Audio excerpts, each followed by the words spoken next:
இன்றைய முக்கிய நிகழ்வுகள்.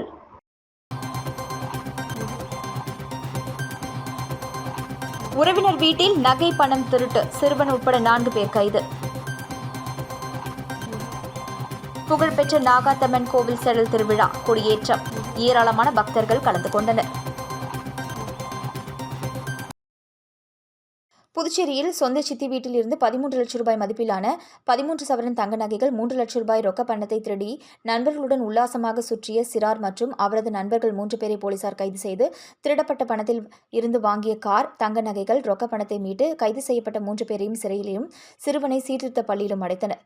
புதுச்சேரி உருளையன்பேட்டை தொகுதிக்குட்பட்ட முருகன் கோவில் தெருவை சேர்ந்தவர் டிராவல்ஸ் அதிபர் சத்யமூர்த்தி. இவரது மனைவி மஞ்சுளா சிறிய அளவில் நிதி நிறுவனம் நடத்தி வருகிறார். இந்த நிலையில் கடந்த மே மாதம் 20ஆம் தேதி அன்று மஞ்சுளா வீட்டில் வைத்திருந்த 13 லட்சம் ரூபாய் மதிப்பிலான 13 சவரன் தங்க நகைகள், 3 லட்சம் ரூபாய் ரொக்கப்பணம் ஆகியவை திருடு போயிருப்பதாக உருளையன்பேட்டை காவல் நிலையத்தில் புகார் அளித்தார். அதன் பேரில் வழக்கு பதிவு செய்த போலீசார் திருட்டில் ஈடுபட்டவர்களை கடந்த 2 மாதங்களாக தீவிரமாக தேடி வந்தனர். இதற்கிடையே கடந்த வாரம் புதுச்சேரி நகர பகுதியில் உள்ள ஒரு நகைக்கடைக்கு 2 இளைஞர்கள் நகைகளை விற்பனை செய்ய வந்துள்ளனர். அவர்கள் மீது சந்தேகமடைந்த கடை உரிமையாளர் காவல் நிலையத்திற்கு தகவல் கொடுத்தார். அதன் பேரில் அவர்களை போலீசார் பிடித்து விசாரணை செய்ததில் அவர்கள் வானரப்பேட்டை பகுதியைச் சேர்ந்த உதயகுமார், சுபாஷ் எனவும், அவர்களுக்கு உருளையன்பேட்டையை சேர்ந்த அவரது நண்பரான சிறார் ஒருவர் அவ்வப்போது நகைகளை விற்பனை செய்ய தருவதாக தெரிவித்துள்ளனர். இதனைத் தொடர்ந்து அவர்கள் கூறிய தகவல்படி புகார்தாரர் மஞ்சுளாவின் வீட்டின் மேல் வசிக்கும் அவரது கணவரின் அண்ணன் மகனான 17 வயது சிறாரிடம் விசாரணை நடத்தியதில் அவர்தான் தனது சித்தியிடமிருந்து நகை மற்றும் பணத்தை திருடிக் கொண்டு தனது நண்பர்களான உதயகுமார், சுபாஷ் மற்றும் ஹரிஹரனிடம் சிறுக சிறுக கொடுத்து அதில் முதலில் கார் வாங்கிக் கொண்டு அதில் சென்னையில் உள்ள பொழுதுபோக்கு பூங்காக்கள், பெரிய விடுதிகளில் மது அருந்துதல் என உல்லாசமாக சுற்றி வந்ததை ஒப்புக்கொண்டுள்ளனர். இதனை அடுத்து ஹரிஹரனை கைது செய்த போலீசார் திருடப்பட்ட நகைகள், ரொக்க பணம் மற்றும் காரை பறிமுதல் செய்தனர். தொடர்ந்து கைது செய்யப்பட்ட சிறார் உள்ளிட்ட 4 பேரையும் நீதிமன்றத்தில் ஆஜர்படுத்தி போலீசார் 3 பேரை சிறையிலும், சிறாரை சீர்திருத்த பள்ளியிலும் அடைத்தனர். புதுச்சேரியின் புகழ்பெற்ற நாகமுத்து மாரியம்மன் ஆலயத்தின் 43ஆம் ஆண்டு செடல் உற்சவ விழா கொடியேற்றத்துடன் தொடங்கியது. புதுச்சேரி நயினார் மண்டபம் பகுதியில் அமைந்துள்ளது புகழ்பெற்ற நாகமுத்து மாரியம்மன், முத்துமாரியம்மன் ஆலயத்தின் செடல் திருவிழா ஆண்டுதோறும் வெகு விமரிசையாக நடைபெறுவது வழக்கம். அதன்படி இந்த ஆண்டு செடல் திருவிழா வருகின்ற 17ஆம் தேதி நடைபெறவுள்ளது. இதனையொட்டி செடல் திருவிழாவிற்கான கொடியேற்றம் இன்று நடைபெற்றது. இதனையடுத்து நாகமுத்து மாரியம்மன் மற்றும் முத்துமாரியம்மனுக்கு சிறப்பு பூஜைகள் நடைபெற்று சுவாமிகளுக்கு சிறப்பு தீபாராதனை காண்பிக்கப்பட்டது. தொடர்ந்து கூழ்வார்த்தல் நிகழ்ச்சியும் நடைபெற்றது. இதில் பக்தர்கள் பலரும் பங்கேற்று அம்மனை வழிபட்டு சென்றனர்.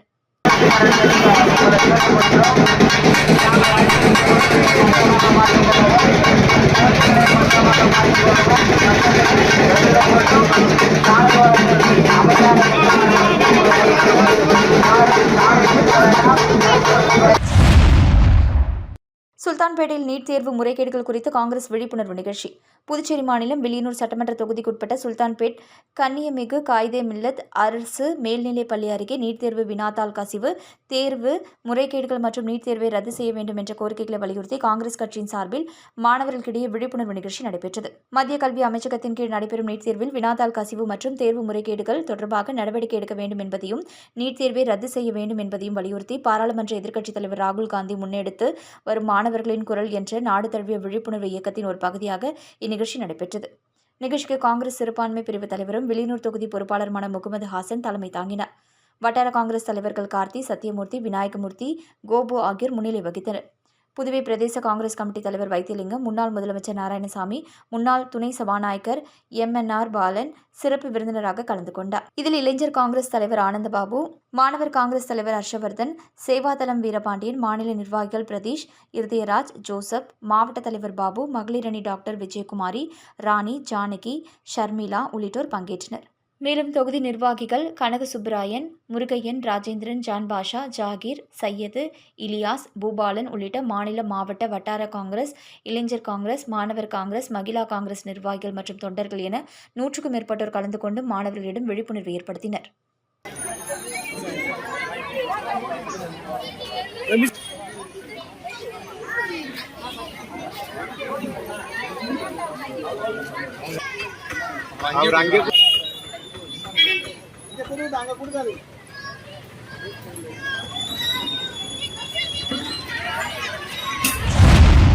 புதுச்சேரியில் அமைச்சர்களுக்கு இலாக்கா ஒதுக்குவது அவசியமில்லை எனவும் அரசியல் அமைப்பு சட்டப்படி முதலமைச்சரே அனைத்து துறைகளையும் வைத்துக் கொள்ளலாம் என புதுச்சேரி தாவேகா சட்டமன்ற உறுப்பினர் சாய் சரவணகுமார் பரபரப்பு பேட்டி.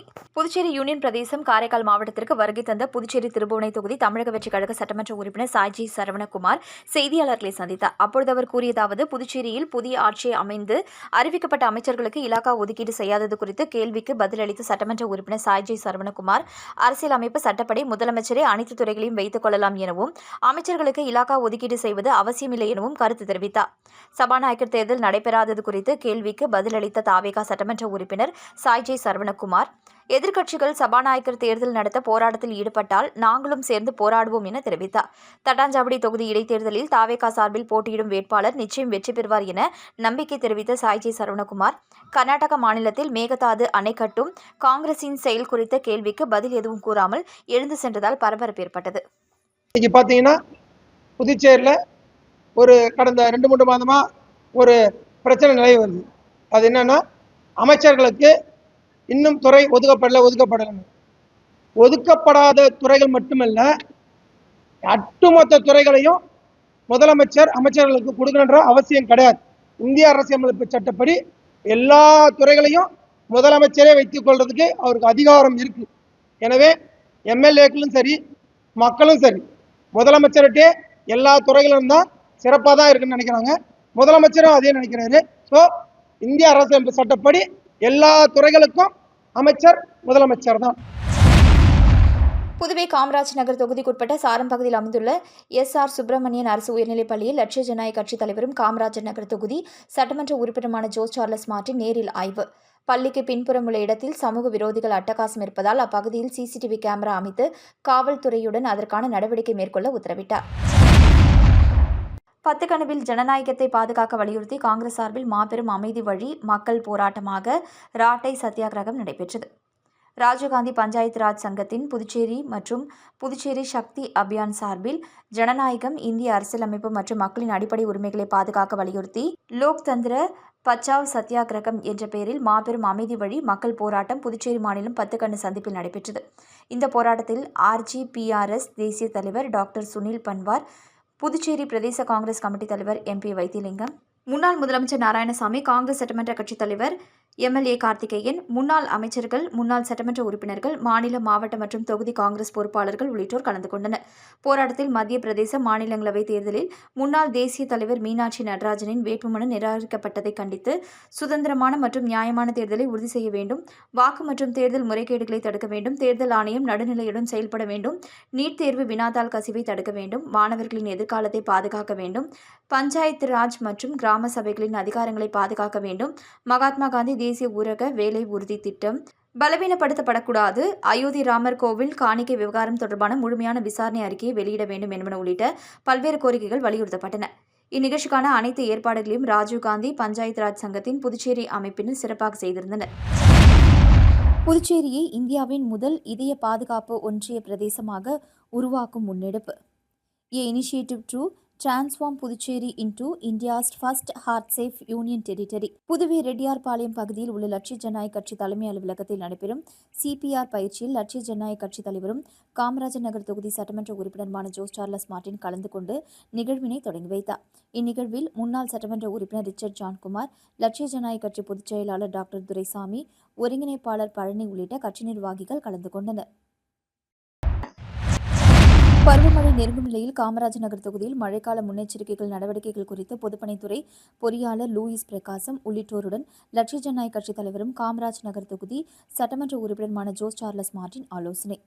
பொதுமக்கள் பாதிக்காத வண்ணம் நடவடிக்கை மேற்கொள்ள உத்தரவு.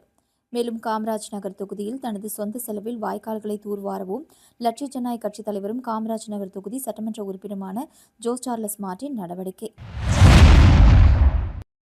அயோத்தியில் ராமர் பெயரை சொல்லி 10,000 கோடிக்கு மேல் கொள்ளை நடைபெற்றுள்ளதாகவும் முறைகேட்டில் ஈடுபட்டவர்களை மத்திய அரசு பாதுகாப்பதாகவும் புதுச்சேரி மாநில காங்கிரஸ் கமிட்டி தலைவரும் நாடாளுமன்ற உறுப்பினருமான வைத்திலிங்கம் MP குற்றம் சாட்டியுள்ளார்.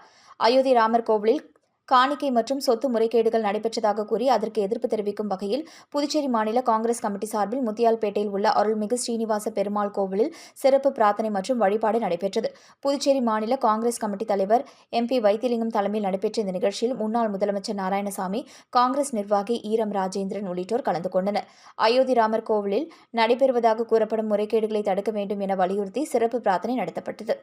நிகழ்ச்சியில் பங்கேற்ற காங்கிரஸ் நிர்வாகிகள் ஜெய் ஸ்ரீராம் என முழக்கமிட்டனர். பின்னர் செய்தியாளர்களிடம் பேசிய வைத்திலிங்கம் MP, அயோத்தியில் ராமர் கோவில் கட்ட வேண்டும் என்பது அனைவரின் ஒருமித்த விருப்பமாக இருந்தது.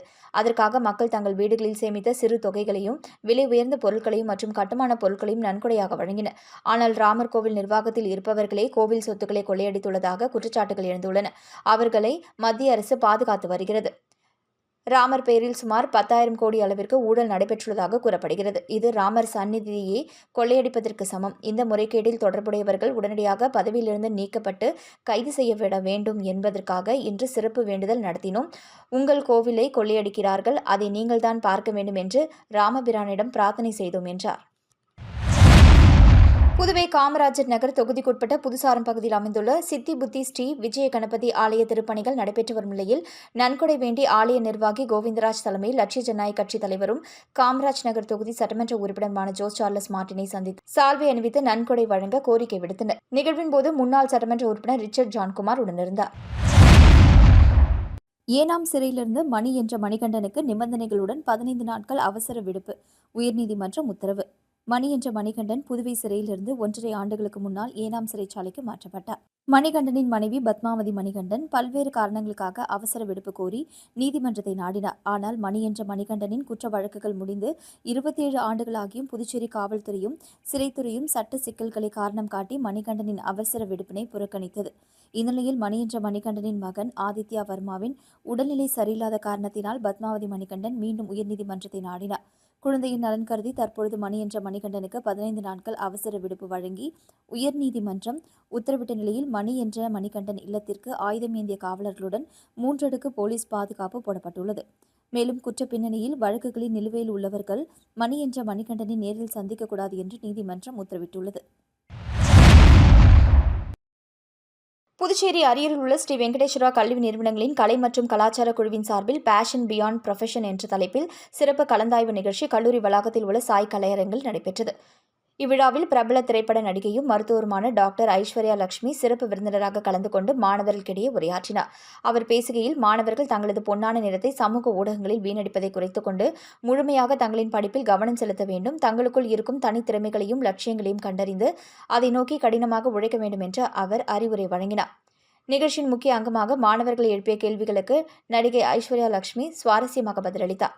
தனது மருத்துவ படிப்பில் அறுவை சிகிச்சை பாடம் மிகவும் பிடித்திருந்தது என்றும், அதே சமயம் மருந்துகளின் பெயர்களை கொண்ட பார்மாகாலஜி பாடம் சற்று சலிப்பை தந்தது என்றும் கூறினார். தற்செயலாகவே சினிமாவுக்கு வந்ததாக குறிப்பிட்ட அவர், மாயநதி திரைப்படத்தில் நடித்த தருணமே நடிப்புதான் தனது உண்மையான லட்சியம் என்பதை உணர வைத்ததாக பகிர்ந்து கொண்டார்.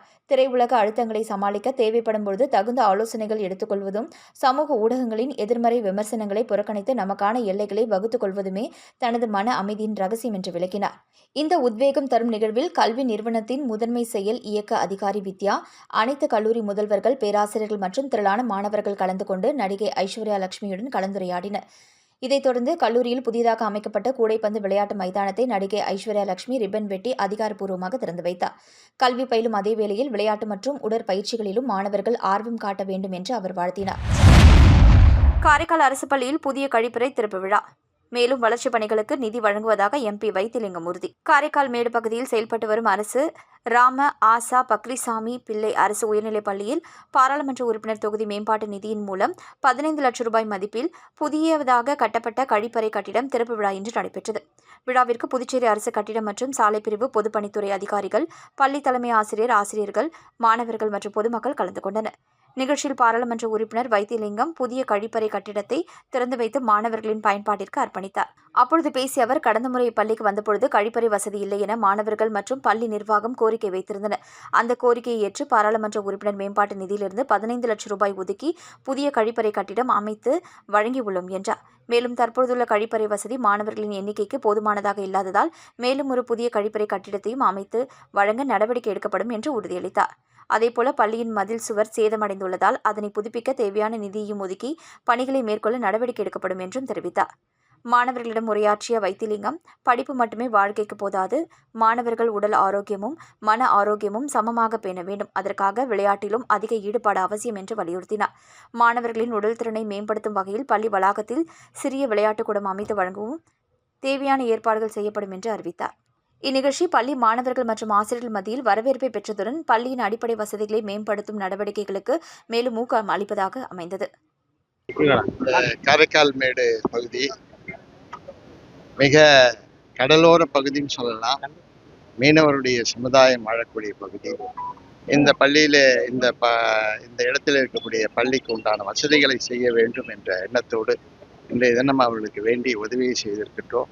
குறிப்பாக பெண்கள் படிக்கக்கூடிய பள்ளி என்பதனாலே கழிப்பறை வசதிகள் கண்டிப்பாக தேவை என்று அவர்கள் உணர்ந்து என்னை கேட்டதனால் அந்த வசதியை செய்து தந்திருக்கின்றோம்.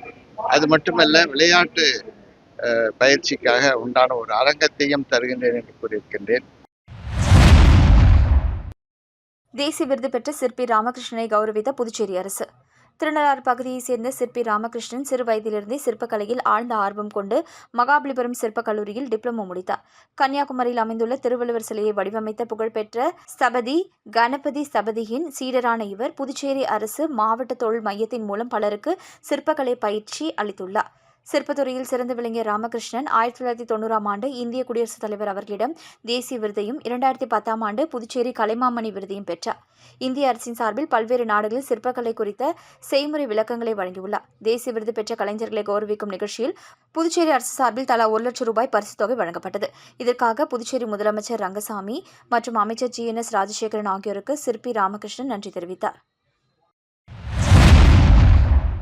புதுவை ரெட்டியார்பாளையம் பகுதியில் உள்ள லட்சிய ஜனநாயக கட்சி அலுவலகத்தில் லட்சிய ஜனநாயக கட்சித் தலைவரும் காமராஜ் நகர் தொகுதி சட்டமன்ற உறுப்பினருமான ஜோஸ் சார்லஸ் மார்டின் நீர்மோர் பந்தலை திறந்து வைத்து பொதுமக்களுக்கு தாகம் தணிக்கும் வகையில் மோர் வழங்கினார். இந்நிகழ்வில் முன்னாள் சட்டமன்ற உறுப்பினர் ரிச்சர்ட் ஜான்குமார், லட்சிய ஜனநாயக கட்சி பொதுச் செயலாளர் டாக்டர் துரைசாமி, ஒருங்கிணைப்பாளர் பழனி, தொழிலாளர் அணி மாநில செயலாளர் திசோல் ஆகியோர் நிர்வாகிகள் கலந்து கொண்டனர்.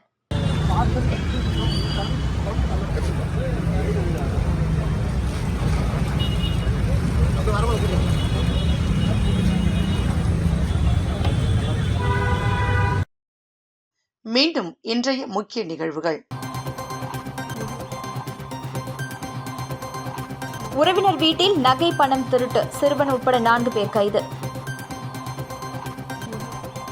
புகழ்பெற்ற நாகாத்தம்மன் கோவில் செடல் திருவிழா கொடியேற்றம், ஏராளமான பக்தர்கள் கலந்து கொண்டனர்.